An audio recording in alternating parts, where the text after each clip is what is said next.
The Chicagoland Lamb and Cilantro Index runs at 1383. And in this video, we're going to talk about buying hot pot meat for stir fry and wok cooking on a stove that's not that hot.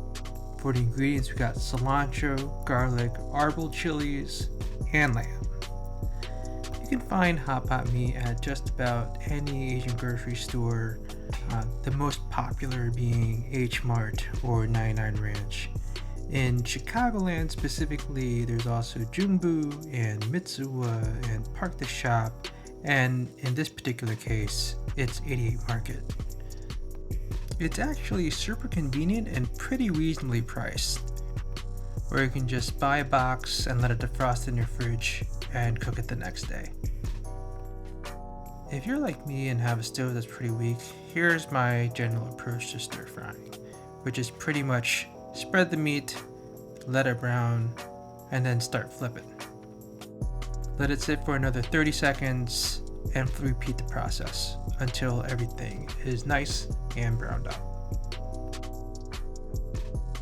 Because it's just cilantro, just adding it straight into the meat and heating it up and folding it up is all you need.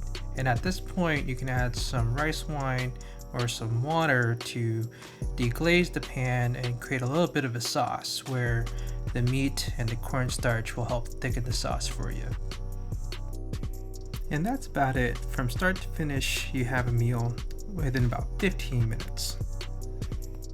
You can effectively apply this method to various different meats and veggie combinations like beef and peppers, pork and leeks, whatever your strikes your fancy. If you don't have a wok and would rather see me do a stir fry recipe on a plain skillet, let me know.